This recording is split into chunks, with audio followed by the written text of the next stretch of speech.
Alô pessoal, mais um vídeo aqui no canal, de vídeo com informações do Flamengo que provocou o rival Vasco da Gama nas redes sociais após o Vasco fazer uma publicação chamando o torcedor para o jogo dessa quinta-feira contra o Botafogo pela Copa do Brasil, e o Flamengo não perdeu a oportunidade de cutucar o rival e respondeu. Já vou trazer esse bastidor para vocês. E eu vou querer saber de vocês se vale a brincadeira, se vale a provocação, se não, o Flamengo não deveria se meter. E Gerson, galera, pelo visto, aquela vontade de retornar ao futebol brasileiro vai acontecer mais rápido do que muita gente imaginava. A gente vai trazer uma informação envolvendo Gerson. Tem também como é que foi o treino do Flamengo. Sabia que Varela tem chance de ser relacionado para pegar o Juventude? Tabu foi feito para ser batido. E na minha concepção, chegou a hora de o Flamengo bater esse tabu, quebrar esse tabu aí e, enfim, voltar a vencer o Juventude lá na casa deles, no Alfredo Jaconi. Mas no vídeo de agora, a gente vai falar sobre estádio no terreno do gasômetro, ou seja, construção do estádio próprio. Tem também José Boto chegando ao Rio de Janeiro. Sim, ele passou alguns dias em Portugal e ele chega ao Rio de Janeiro com algumas metas a serem feitas ainda nessa temporada, e a gente vai trazer aqui quais são, e vou falar também do Internacional, que recorreu à decisão de pagar ao Flamengo, lembrando que a CNRD julgou o caso e condenou o Internacional a pagar ao Flamengo, mas o Internacional recorreu e o Flamengo já respondeu, e eu vou fazer aqui uma crítica em relação a essa situação, porque é inadmissível essa demora em relação a pagamento de dívidas. Enquanto isso, o Internacional está se livrando e vendendo jogadores e nada de pagar ao Flamengo. Isso tudo e muito mais no vídeo de agora, mas antes gostaria de pedir para você se inscrever no canal, soltar o dedo no like, ativar a notificação e também compartilhar esse vídeo com os amigos, com as amigas, com os familiares, e todo mundo assim vai conhecer o canal. Não deixe de hypar o vídeo também. Eu vou começar falando sobre a construção do estádio próprio, porque o Conselho Deliberativo do Flamengo convocou uma reunião importante para o dia 17, ou seja, na próxima quarta-feira, véspera do jogo do Flamengo contra o Estudiantes pela Libertadores. E essa reunião, como tem sido, será de maneira híbrida, ou seja, presencial e virtual. E o texto diz o seguinte: convidamos os senhores conselheiros e senhoras conselheiras para uma reunião no formato híbrido, presencial e virtual, a realizar-se no próximo dia 17 de setembro de 2025, quarta-feira, das 18h30 às 20h30, 2 horas de duração, no Salão Nobre, para exposição do Conselho Diretor a respeito do estádio no terreno do gasômetro, de acordo com o convite anexo. E aí, esse é o comunicado para os conselheiros. O que isso quer dizer? Vamos lá, no bom português para você entender. A diretoria do Flamengo vai falar com os conselheiros, vai trazer novidades em relação a esse assunto que deixa a torcida rubro-negra tão ansiosa, a construção do estádio próprio. O BAP, atual presidente, obviamente apoiado pelos seus pares, pelos seus diretores, pensa o seguinte: a construção tem que sair, é óbvio que vai sair, mas para sair, o Flamengo não pode se endividar, o Flamengo não pode ter perda técnica, não pode deixar de reforçar o elenco, não pode deixar de ter um elenco que vá brigar por títulos, porque é isso que traz dinheiro ao Flamengo. Ou vocês acham que o novo patrocinador master do Flamengo investiu o que investiu no Flamengo por conta de quê? Porque o Flamengo vem conquistando títulos, tendo muita visibilidade. Então, faz parte, o BAP está certo. Eu acho que não tem que endividar o clube para construir o estádio próprio, até porque o Flamengo tem o Maracanã ainda durante muito tempo e o Maracanã tem se tornado muito lucrativo. A gente já trouxe aí que recentemente a diretoria apresentou aos conselheiros números que mostram isso. A margem de lucro do Maracanã saiu de cerca de 35% e está chegando a 70%. Então é algo assim que tem que elogiar a diretoria, e está certo, pés no chão. Mas é óbvio que nós vamos acompanhar aqui o que será dito para os conselheiros para trazer para vocês aqui no canal Vene Casagrande. Falando sobre futebol agora, o José Boto, nessa data FIFA, aproveitou aí, entre aspas, o período de folga de jogos e foi até Portugal, curtiu alguns dias com a família, tá certo? Não vejo nenhum problema nisso. E ele retorna entre hoje e amanhã, ou seja, entre quinta e sexta-feira, para dar continuidade à temporada, essa reta final da temporada, uma temporada que tem tudo para ser muito positiva para o Flamengo, mesmo o Flamengo não estando na Copa do Brasil, mas tem grandes chances de ganhar a Libertadores e também o Campeonato Brasileiro. Mas o José Botto, ele tem duas missões aí para tentar resolver ainda esse ano. Renovações de contrato. Prioridade, Felipe Luiz, que tem contrato até dezembro desse ano. A ideia da diretoria é estender o vínculo com ele até o fim de 2026, com a possibilidade de mais um ano, ou seja, através de algumas metas que serão estabelecidas caso o Felipe Luiz tope, mas até onde eu sei, o entrave ainda é financeiro e eu não vejo nenhum problema nisso, é algo extremamente natural. O Felipe Luiz é um cara extremamente sério, correto, ele não está enrolando a diretoria, ele apenas está conversando e é isso, faz parte, é uma negociação. A outra situação é do Arrascaeta, é um jogador que tem contrato aí até dezembro de 2027, então, enfim, tem tempo ainda para a diretoria definir, mas a gente sabe que tanto o jogador quanto seu empresário já procuraram o Flamengo em busca de uma renovação de contrato. O Flamengo inicialmente falou, não, ainda não é momento, mas agora o Flamengo entende que de fato é sim, chegou o momento para debater uma renovação de contrato. Até onde eu sei, o combinado entre José Botto e o empresário do jogador é, quando eu voltar, teoricamente, hipoteticamente falando, como se o José Botto tivesse falado para eles, quando eu voltar de Portugal e você, Arrascaeta, voltar da data FIFA, a gente dá continuidade nessas conversas aí, beleza? Beleza, então agora será feito. Isso quer dizer que vai ter a renovação de contrato com certeza? Não. Isso quer dizer que as conversas serão reiniciadas ou retomadas, como quer que você queira entender aí, mas é isso. O José Botto, ele quer resolver essas duas pendências, digamos assim. Recentemente eu trouxe a informação que o Flamengo ganhou na CNRD a causa contra o Internacional. O Internacional foi julgado e condenado a pagar ao Flamengo as dívidas. O que o Internacional fez? Recorreu. É do direito deles. Eles poderiam recorrer. Mas o que eles fizeram? Esperaram até o último dia, praticamente, nas últimas horas, porque foi no último dia, na parte da noite, para ganhar tempo. Eles recorreram. O Flamengo já respondeu. Eu vou ler aqui o que a pessoa me disse. Quer ver? Para vocês verem. Ó, a pessoa me falou assim, o Flamengo respondeu ao recurso. No dia mesmo, o Flamengo respondeu ao recurso, rebatendo todos os argumentos do Internacional. Um dos argumentos que o Flamengo utilizou, que a parte jurídica utilizou, foi o Internacional, a todo momento, anuncia que vende atleta, que negocia saídas e que também contrata jogadores. Não faz o menor sentido você contratar jogadores, sendo que você tem uma dívida com outro clube brasileiro. Essa é um dos argumentos. E, recentemente, o Internacional, na verdade ontem, o Internacional acertou a saída de mais um jogador. Trata-se do atacante Ener Valencia. Nesse caso não é uma venda, é uma rescisão amigável. Mas até onde eu sei, o Internacional vai economizar aí mais de 2 milhões de euros só de contrato. Isso dá quase 13 milhões de reais. Por que não pega esse dinheiro e paga ao Flamengo? É isso que eu estou falando. Gente, os clubes, eu vejo aí o Fluminense se tornando SAF com todo respeito a opinião de todo mundo. Eu não vejo motivos para o Fluminense se tornar SAF, não está desesperado, não está, entre aspas, acabando, como estava o Botafogo, o Vasco, o Cruzeiro, que se tornaram SAF em um passado recente. Por que eles não querem fazer a reestruturação financeira que o Flamengo fez em 2013? Porque é difícil.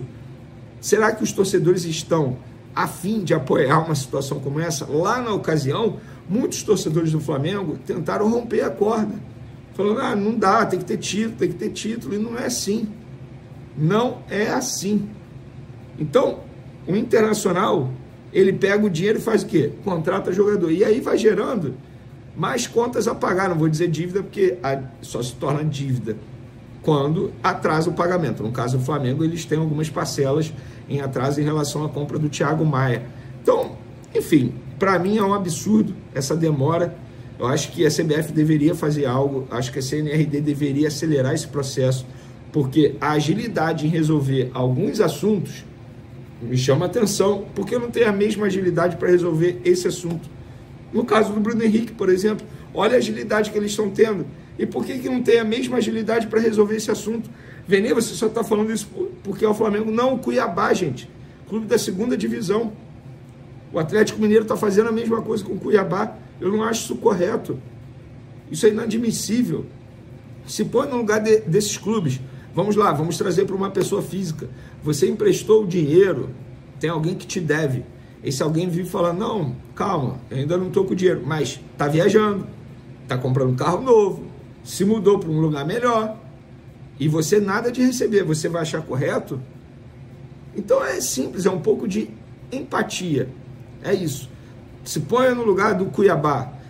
Você que argumenta, o Flamengo é rico, não precisa desse dinheiro, por que está chorando? Tá bom, você põe no lugar do Cuiabá, o Cuiabá não precisa? Pois é.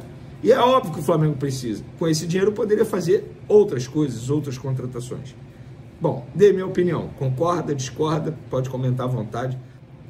Porque o Gruvois, jogador multicampeão pelo Zenit, atualmente no CSKA, falou sobre o Gerson. Ele falou aqui, eu ouvi no Flamengo.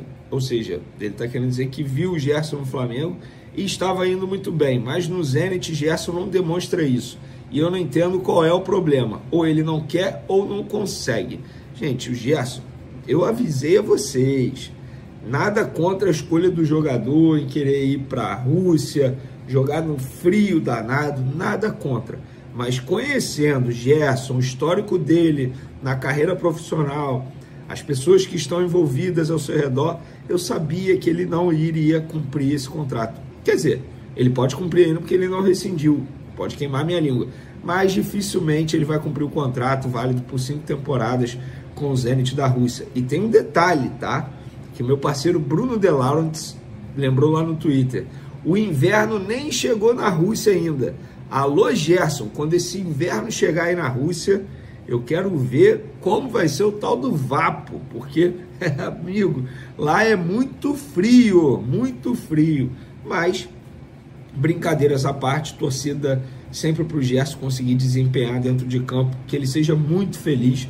Para mim é um cara que merece todo o sucesso do mundo, mas é isso, eu acho que não vai durar muito tempo na Rússia não, vai querer voltar antes do término do contrato. Mas falando de Flamengo, Arrascaeta foi eleito o melhor jogador do Campeonato Brasileiro no mês de agosto. Eu vou até revelar meu voto, votei nele. Quando pedem votos, pedem 3 votos, e aí o primeiro, segundo, terceiro, obviamente cada um tem uma pontuação. Eu votei no no Arrascaeta, Caio Jorge, e se eu não me engano foi o Jorginho terceiro. Confesso que eu não lembro, porque eu sabia que ia ficar entre Arrascaeta e Caio Jorge. Mas o Arrascaeta, para mim, não é só o melhor jogador em agosto do Brasileiro, mas é o melhor jogador do Campeonato Brasileiro. Tá jogando muita bola o Arrascaeta. Inclusive, José Boto, ele chega, já apurei, nessa sexta-feira pela manhã ao Rio de Janeiro, e uma das metas dele é discutir a renovação de contrato com a Arrascaeta, e a outra meta é a renovação de contrato com o Felipe Luiz. Vamos falar agora do Flamengo ironizando o Vasco nas redes sociais. Hoje, mais cedo, quinta-feira, o Vasco fez um post nas redes sociais e disse: é dia de Vasco pela Copa do Brasil. Por nós, pelos nossos, pelo Vasco. Juntos somos mais fortes. E aí, uma enxurrada de comentário. Ih, parece o Flamengo e tal, não sei o quê. Aí o Flamengo, o perfil oficial do Flamengo, foi lá e respondeu: não sei se vocês perceberam, mas tem alguém querendo ser eu. Risos. Bom, gente, assim, vale a resenha, vale a brincadeira, foi com respeito, não faltou respeito com a instituição Vasco da Gama. Eu acho que a rede social veio para isso, para a gente, de certa maneira, saber utilizar. Se tivesse xingado, se tivesse faltado respeito, igual muita gente faz, enfim, não é a instituição que faz, mas muitos CPFs fazem nas redes sociais, eu seria contra. Mas nesse caso aqui, cara, totalmente normal, natural, não faltou respeito, brincou com o adversário. Enfim, eu achei de boa até, sem nenhum problema. Gosto dessa resenha. E vocês, o que vocês acham? Acho que institucionalmente falando, o Flamengo não deveria se meter, não deveria brincar. O que vocês acham? Ó, gente, isso não é informação, mas eu arrisco a dizer que os dois clubes se falaram: a gente vai responder aqui e tal, isso aqui. As pessoas que tomam conta das redes sociais dos dois clubes. Não seria nenhum exagero se isso tivesse acontecido. Enfim, quero a opinião de vocês em relação a isso. No campo e bola, galera, como foi o treino? O Flamengo teve a reapresentação dos jogadores que estavam com suas respectivas seleções, Vinha, Carrascal, Gonzalo Plata, Samuel Lino. Lembrando que Varela e Arrascaeta tinham voltado antes e se reapresentaram quarta-feira. No campo, o Alexandre não participou do treino com bola, fez apenas trabalhos com a fisioterapia. O lateral direito Varela, que está se recuperando aí de uma pubalgia, também não participou da atividade com bola. E o meia Jorginho, que treinou com o grupo no começo da data FIFA, voltou a sentir dores na parte do músculo posterior da coxa esquerda e ficou tratando com os médicos.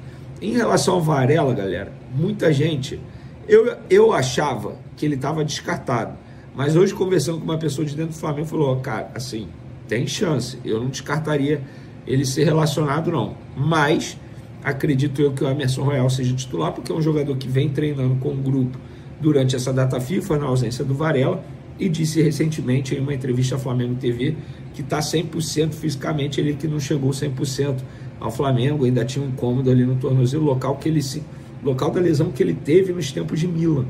Então eu arriscaria Emerson Royal titular e quem sabe Varela relacionado. Mas, enfim, a gente sabe que é um jogo importante, embora a gente fale assim, não vence desde de 97, são 27, 28 anos. Mas de lá para cá foram 13 jogos apenas do Flamengo contra o Juventude lá no Alfredo Jaconi. Então são 13 jogos que o Flamengo não vence lá. Chegou o momento de quebrar esse tabu, pelo menos é o que eu acho que vai acontecer, inclusive. Andrés Pereira foi apresentado lá no Palmeiras e ele falou sobre o erro na final da Libertadores de 2021 entre Flamengo e Palmeiras. Ele vestia a camisa do Flamengo e, para mim, ele protagonizou o maior erro da história do Flamengo e, para muitos, o maior erro da história do futebol brasileiro. Mas, para mim, sem sombra de dúvidas, na história do Flamengo é o maior erro. E ele disse, o que aconteceu no passado, passou. São coisas normais. Provocação de torcida é normal. Eu sou profissional e não fico vendo isso. Estou focado em estar aqui e me adaptar o mais rápido. Não ligo muito para essas coisas. Quero mostrar meu futebol para a torcida do Palmeiras, fazendo gols, dando assistências e conquistando vitórias, que é o mais importante. Fecha aspas. Andrés, com todo respeito, você liga sim. Porque quando você estava lá no Fulham, você deu uma entrevista à imprensa inglesa dizendo que não gostou, que se sentiu maltratado, entre aspas. Não lembro qual foi a palavra certa que ele usou, mas enfim, ele demonstrou incômodo. Agora no Palmeiras ele diz que não tem incômodo. Boa sorte ao jogador, não contra o Flamengo, e eu acho que ele vai estar novamente numa final de Libertadores, só que dessa vez entre Flamengo e Palmeiras, só que dessa vez no lado alviverde. Eu acho que a final vai ser Flamengo e Palmeiras da Libertadores. Tô trazendo uma tonelada de notícia rubro-negra. Hoje o assunto é Jorginho, que assustou a nação com seu novo visual e ainda fez um pedido importantíssimo para todos os torcedores. O volante do Mengão tirou a barba e gerou uma reação inesperada nos comentários, enquanto convocava a torcida para assinar a petição que busca o reconhecimento da nação rubro-negra pela ONU. A campanha já ultrapassou 470 mil assinaturas e promete chegar a 500 mil em breve. Mas, enquanto a mensagem é séria, o foco dos torcedores acabou sendo outro, o visual do nosso camisa 5. No vídeo divulgado pelo Flamengo, Jorginho deixou um recado direto à nação. Fala, nação. Estou aqui só para deixar um recadinho. Eu já assinei a petição. Assine você também e vamos ajudar o Flamengo a ser reconhecido pela ONU como uma nação que merece ser. Uma mensagem importante, que reforça o envolvimento dos jogadores e ex-atletas na campanha, mostrando que o Flamengo não é só dentro de campo, mas também em ações que unem a torcida e dão visibilidade mundial à nossa força. Apesar do recado sério, os torcedores não conseguiram focar na mensagem.